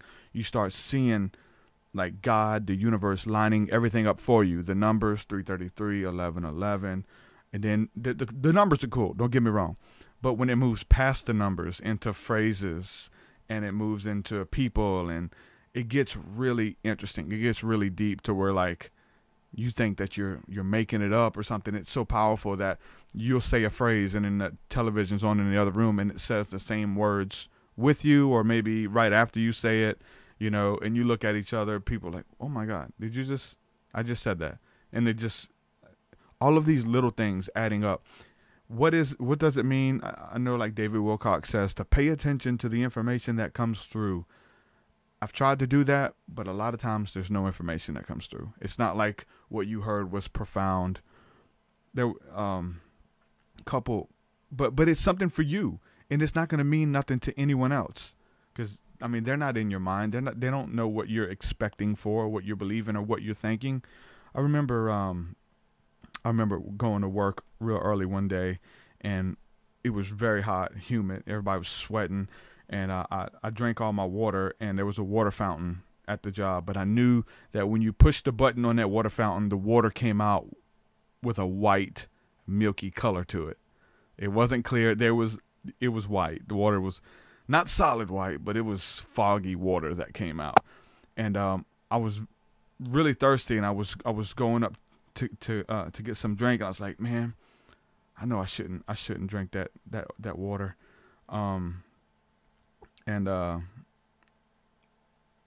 you know, because I don't know, chemicals or what, but I was gonna do it anyway. I was so thirsty. I went down to drink it, and there was the radio was on in the shop that I was working at, and there was a song by Silverchair on, and it talked, and like right when I pushed it and went down, the song was talking about don't drink the water. Whatever you do, don't drink the water is what the song said. And I heard it, I was like, you know what? I'm not going to drink this water, man. It's just like, so it's just little stuff like that. If you explain that to people, they're like, that sounds pretty cool, but it's not going to be like life changing for them. For me, it's like, oh, wait, what's going on? And then when you start having this stuff all throughout the day is when it gets very interesting. If you just have it one time, that's cool. But it starts happening all the time. There was a guy who, was in the church, and he was into my work. He was into my music. He was checking me out. He was checking Dan Oskopinski out, even Brandon Barthrop. He was big into that. He found my work. We were going to a spiritual journey at the float tanks in New Orleans, and so while we were headed there, he said, hey, I want to meet you guys because you guys are going to be driving by my house. I said, okay, we're taking a road trip. We'll go meet him. So he invites us into his home, and we have a time of prayer. We filmed it because we were documenting the whole journey. We filmed it. We have a time of prayer and just deep discussion, opening up our hearts to one another. And he was just ecstatic to finally meet us, for us to be in his home and things like that. He was just blown away. I mean, it was a good experience, a good encounter. Well, this guy was very well off. He owned a business, and I think he was like, had some business partners, and you know, he makes a lot of money. And he ended up telling his wife that we came over, and she flipped out on him. It's like, why did you let them in our house? Blah blah blah blah blah. He writes us and says, please don't release that footage. You know, it could, my business deals, I got investors, please don't release that footage of me hanging out with you guys, that kind of stuff. And it was like, man, this was a really good brother. Like, he was really connected, man. We shared good space with him. We got the footage. It was part of our documentary, and he asked us not to release it. So it was like, okay, we didn't release it. Well, sometime later, I hadn't heard from him for some time after that, and he was debating whether to call me, because he's like, you know, TruthSeekah is a mystic. TruthSeekah is this. People say that TruthSeekah is that. Like, whatever, you know.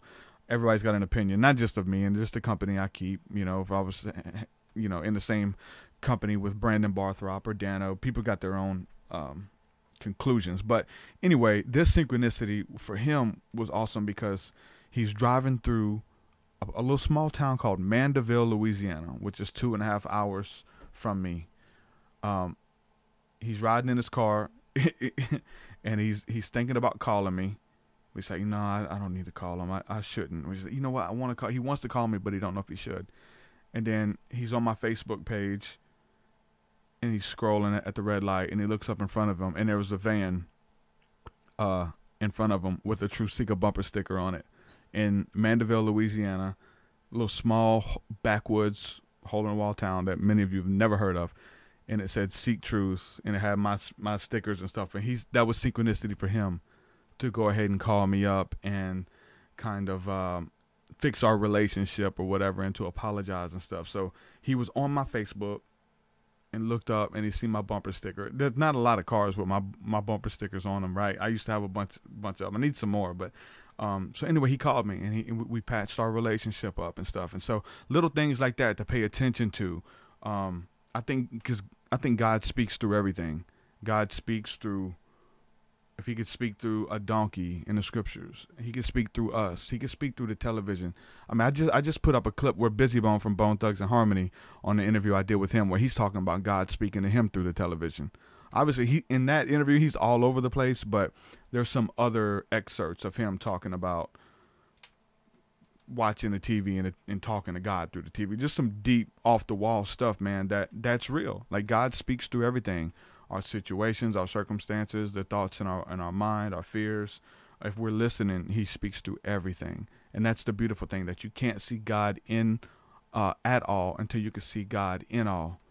And that's literally what it is. So to say that like, God is only using Christians, or God is only using church people, or God is only doing this or whatever, like, that's what I used to think. I mean, that's what I was, like she was saying, what I was taught to think by the church and from my own experiences and understand this. But when you see somebody who's saying the same, like that lady was saying the same thing I've been talking about, like her experiences were like right on with mine, and she didn't even come out of the church. I could see if she was in church and she got out of it and then got into spirituality and things. She has never even been into the church realm, and experiences are so similar. That lets you know, man, something's up. Somebody's lying to us, man. And that's part of spirituality and your spiritual awakening, is essentially giving up your right to be right, or feel like you own something, or this is the only way, brother. You've left the path and all that, man. Get out of here with that, man. Got no time for that. But that's part of waking up.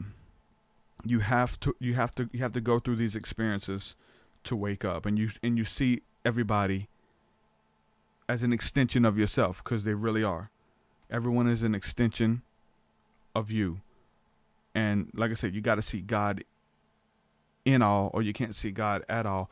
Once you understand the body of Christ, you can understand. I mean, this is what my tattoo means, the flower of life, that we're all connected. Everyone is an extension of you.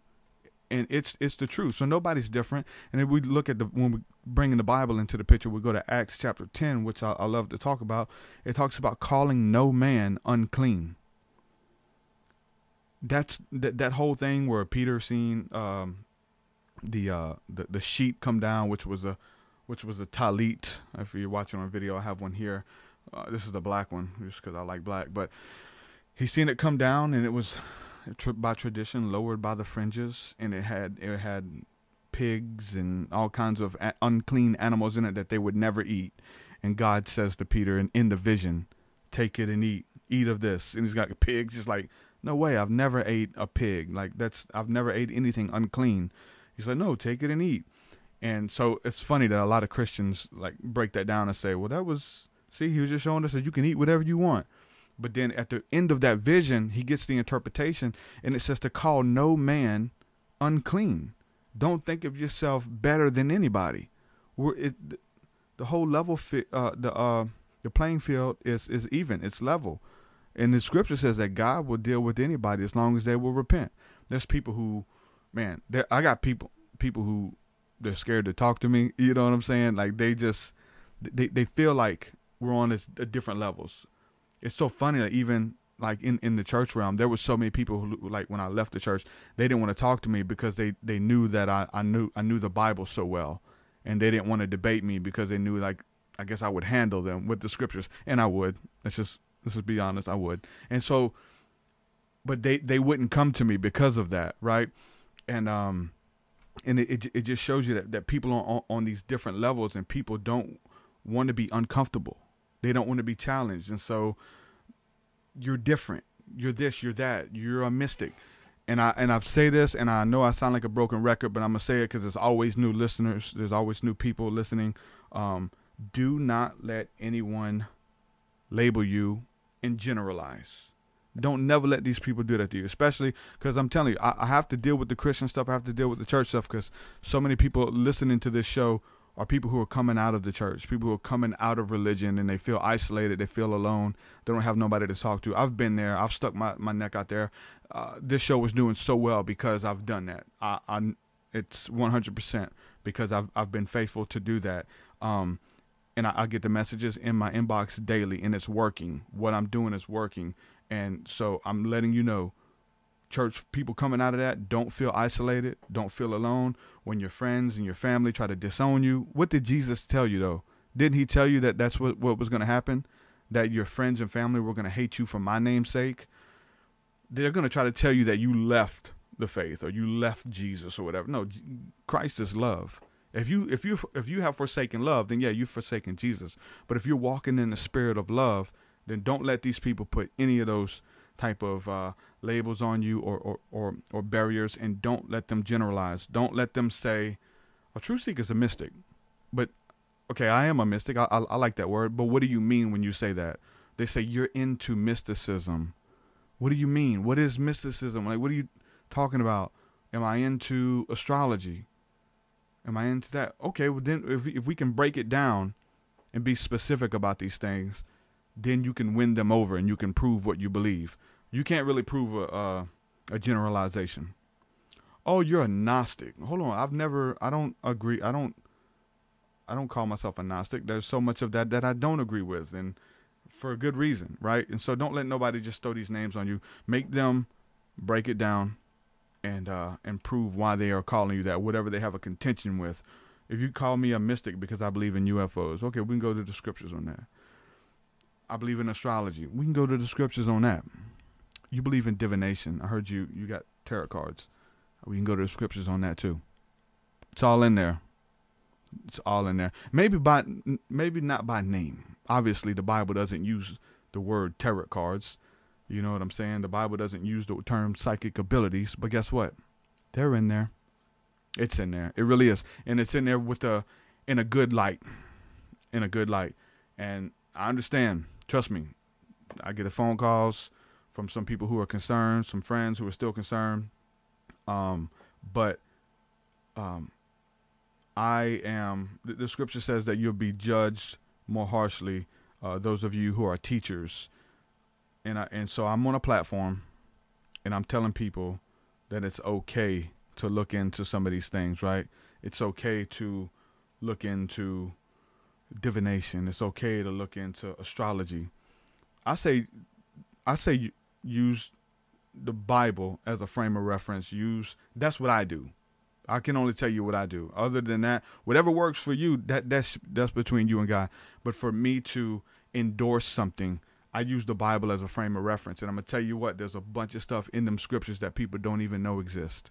There's stuff in there. The Bible is very clear about astrology. The Bible is very clear about divination. And it's not what you've been told.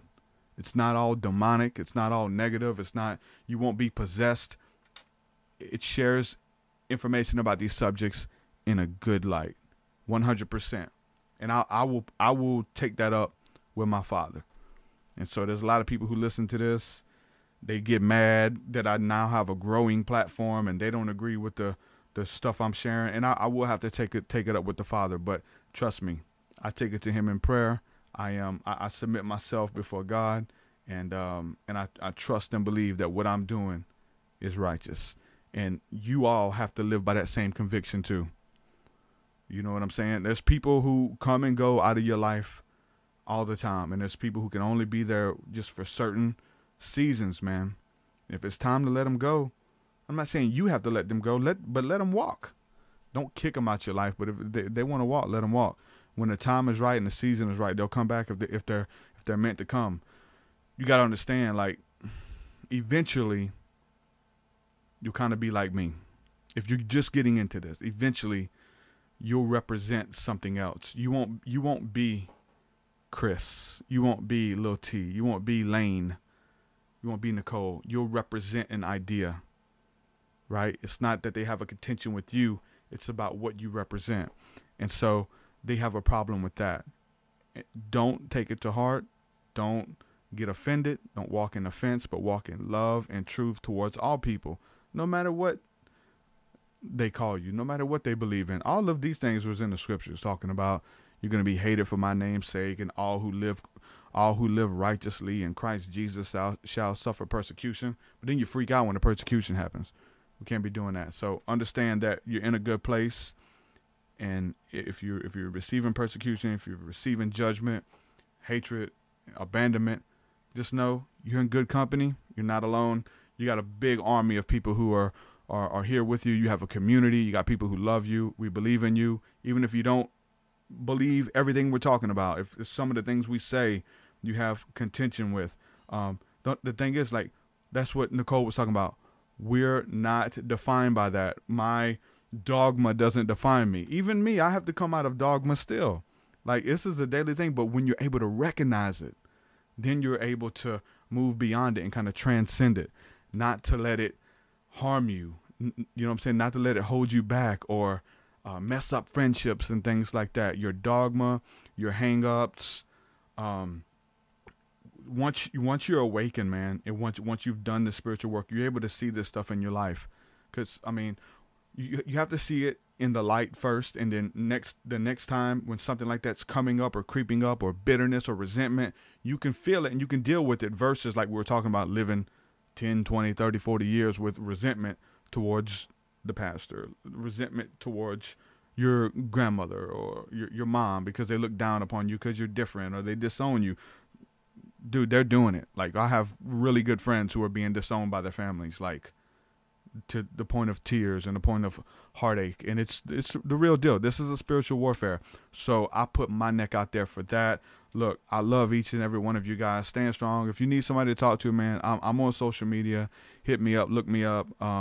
We do the School of the Mystics tonight. We're going to be doing that. So, that's like I said, that's candid conversation. If you guys want to talk about some deep stuff and get into some community discussion and meet other people who are part of the community, make sure you guys take advantage of that. But that's Thursday nights at 7 p.m. Central. We'll be doing that.